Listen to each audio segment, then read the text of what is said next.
Selamat pagi semuanya, apa kabar? Hari ini kita belajar kembali ya setelah berakhir pekan selama 2 hari kemarin.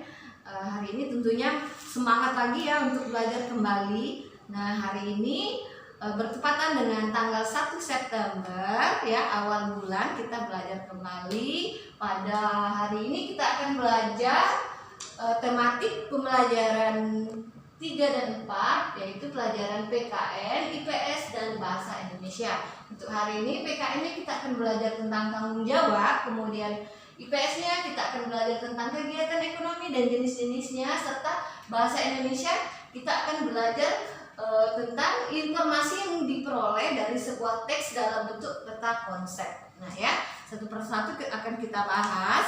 Anak-anak boleh membuka bukunya ya. Kita buka dulu bukunya pada halaman 15. Pada halaman 15 kita akan mulai pelajarannya dengan pelajaran PKN. Materi hari ini adalah tanggung jawab. Ya, ada yang ingat apa itu tanggung jawab? Ya, benar sekali ya. Tanggung jawab adalah suatu keadaan di mana kita wajib melaksanakan sesuatu. Ya, jadi wajib kita lakukan, itu namanya tanggung jawab. Setiap manusia tentunya memiliki tanggung jawab. Nah ya, semuanya kalian anak-anak ya punya tanggung jawab juga. Semua orang, semua manusia memiliki tanggung jawab ya. Sebagai siswa misalnya kalian harus melaksanakan tugasnya sesuai dengan tanggung jawabnya masing-masing ya. Adapun contoh-contoh tanggung jawab itu antara lain, yang pertama adalah tanggung jawab sebagai makhluk Tuhan ya. Nah, kita punya tanggung jawab terhadap Tuhan ya. Contohnya apa ya, teacher ya? Contohnya, tanggung jawab kita sebagai makhluk Tuhan antara lain, yang pertama adalah rajin beribadah. Itu contoh tanggung jawab kita sebagai makhluk Tuhan. Kemudian apa lagi? Berbuat baik terhadap sesama manusia ya, karena kita sama-sama ciptaan Tuhan. Kemudian selalu bersyukur dengan rezeki yang diberikan oleh Tuhan kepada kita ya. Kemudian menghargai orang lain yang sedang beribadah, itu contoh tanggung jawab kita sebagai makhluk Tuhan. Kemudian yang kedua, ini tadi tanggung jawab sebagai makhluk Tuhan ya. Makhluk Tuhan. Nah, yang kedua adalah tanggung jawab kita sebagai anak ya. Nah, sebagai anak kita memiliki tanggung jawab ternyata ya. Apa saja contohnya? Tanggung jawab kita sebagai anak itu yang pertama adalah wajib berbakti kepada orang tua, karena orang tua sudah memiliki jasa yang sangat besar tak terhitung ya kepada anaknya. Kemudian belajar dengan sungguh-sungguh ya. Kemudian dalam kehidupan sehari-hari, contoh kecilnya bangun tidur, kalian itu punya tanggung jawab untuk merapikan tempat tidur. Apalagi kalian udah kelas 5 sekarang ya, sudah bisa melakukan pekerjaan kecil yang dapat dilakukan sendiri. Kemudian menjaga nama baik keluarga serta bertutur kata dengan sopan dan lembut, yaitu tanggung jawab kalian sebagai anak. Yang ketiga adalah tanggung jawab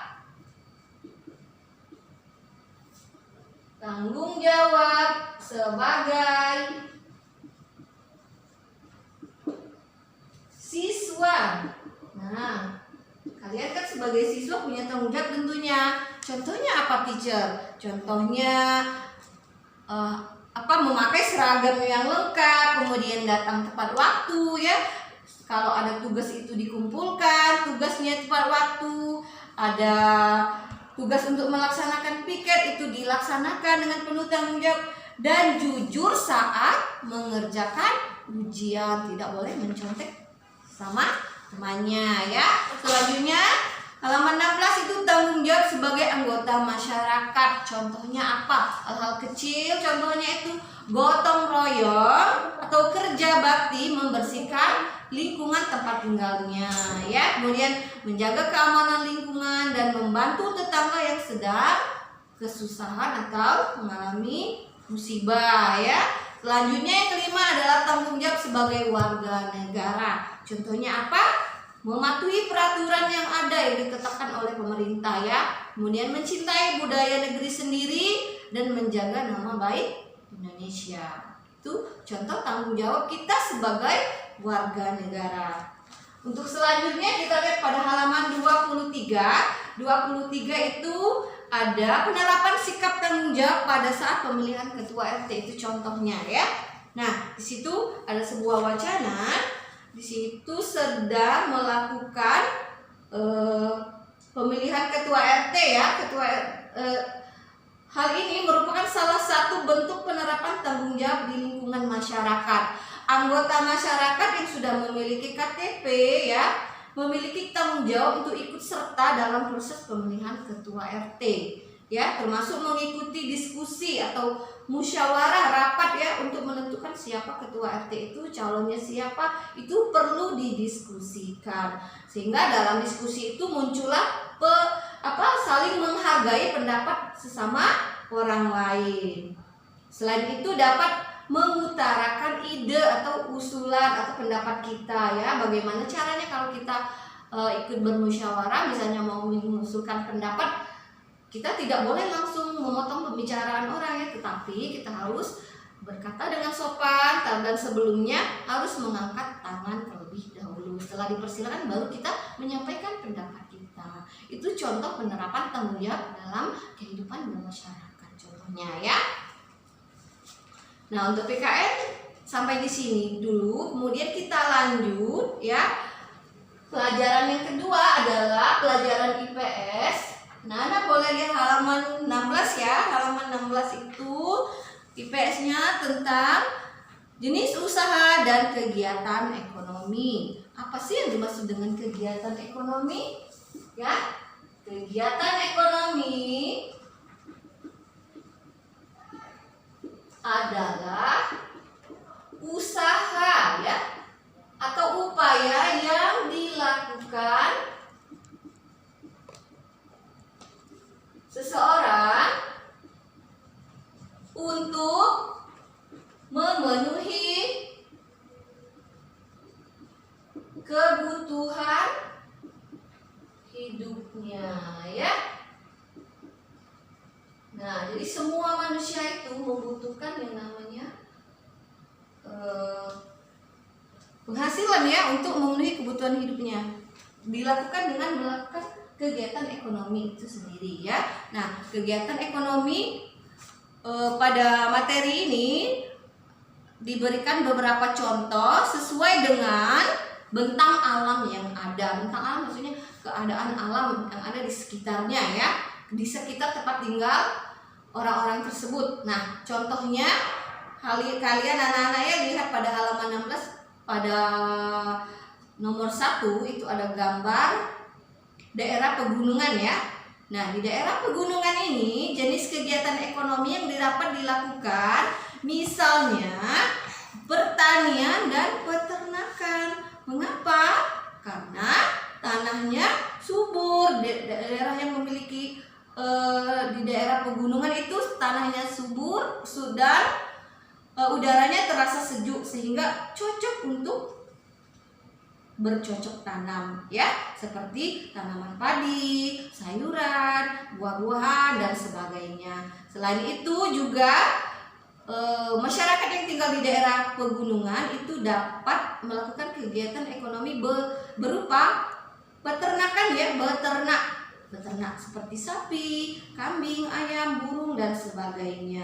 Nanti hasil dari pertanian dan peternakan tersebut bisa dijual atau dikonsumsi sendiri oleh petani itu ya. Itu jadi tempatnya itu tempat tinggal atau daerah itu disesuaikan dengan jenis kegiatan ekonominya. Nah, selanjutnya yang kedua adalah perikanan.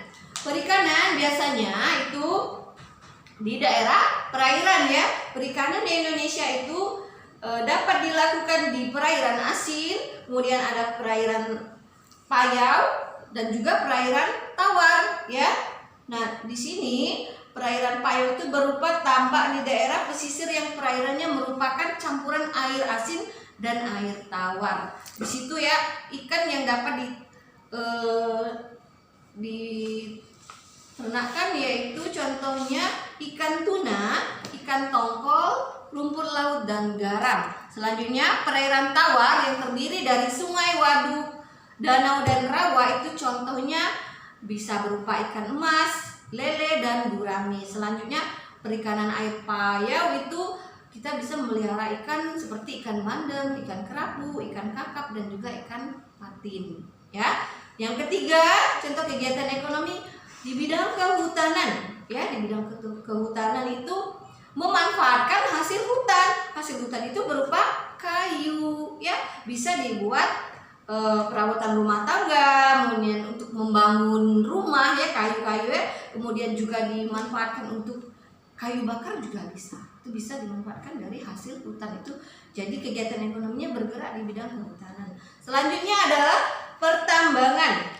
Pertambangan ini merupakan kegiatan menggali dan memanfaatkan hasil logam dan non-logam yang terkandung di dalam bumi. Contoh hasil logam seperti emas, perak, tembaga, aluminium, minyak bumi, dan batu bara. Itu contohnya pada halaman 17 ya. Kemudian hasil pertambangan tersebut dapat dimanfaatkan untuk membuat perhiasan, alat rumah tangga dan sebagainya.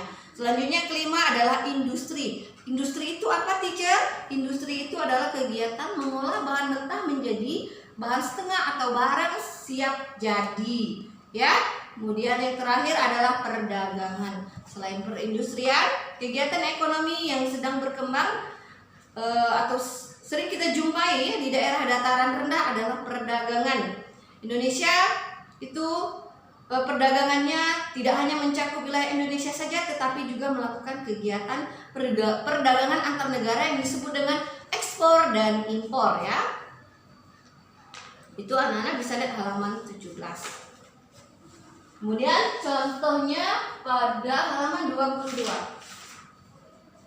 Nah, halaman 22 itu jenis usaha yang sesuai dengan daerah lingkungan sekitarnya ya. Di sini dicontohkan itu jenis usaha yang ada di Pulau Bali. Pulau Bali merupakan salah satu pulau di Indonesia yang banyak dikunjungi wisatawan karena ya keindahan alamnya. Jadi jenis usaha yang berkembang pesat di wilayah tersebut misalnya di bidang pariwisata. Apa saja jenis kegiatan usahanya? Misalnya saja usaha ekonomi di bidang jasa ya. Contohnya jasa penginapan seperti hotel-hotel ya, kemudian jasa penyedia pemandu wisata, kemudian penyewaan transportasi, jasa penyewaan perlengkapan menyelam, dan juga bisa perdagangan misalnya menjual souvenir hasil laut yang ada di Pulau Bali. Itu contoh dari jenis usaha sesuai dengan tempat tinggalnya ya. Selanjutnya yang terakhir adalah pelajaran bahasa Indonesia halaman 14 dan 20. Halaman 14 kita lihat dulu, halaman 14. Di situ ada sebuah wacana ya. Sebuah wacana di sini judulnya Tanam Pohon pada Hari Proklamasi Indonesia, terdiri dari 2 paragraf. Setelah kita baca, kita akan memperoleh informasi ya, informasinya dengan cara menjawab pertanyaan yang menggunakan rumus adik Simba ya. Masih ingat ya kemarin adik Simba itu apa saja? Yaitu apa, siapa, di mana, kapan, mengapa, dan bagaimana. Setelah kita menjawab pertanyaan berdasarkan rumus adik Simba, kita akan memperoleh informasi dari sebuah teks atau wacana. Dan pada halaman 20 sama ya, pada halaman 20 itu ada sebuah wacana ya. Setelah kita baca, kita akan memperoleh informasi penting teksnya dalam bentuk peta konsep. Yang bagaimana peta konsep itu, teacher? Lihat halaman 21 bagian atas. Jawablah peta konsep berikut berdasarkan isi teks ya. Nah, contohnya ada di sini, dibuatnya seperti ini bentuk peta konsepnya ya. Nah, bagaimana cara menjawabnya? Kita baca dulu teksnya ini, kemudian baru dijawab. Jadi ya, masih sama seperti pembelajaran pada halaman 14 tadi. Menjawab itu menjawab pertanyaannya menggunakan kata tanya dengan rumus adik Simba. Ya, itu namanya peta konsep pada halaman 21. Nah, baiklah ya. Untuk pelajaran hari ini sampai di sini saja dulu. Semoga paham dengan penjelasan teacher. Sampai jumpa. Terima kasih.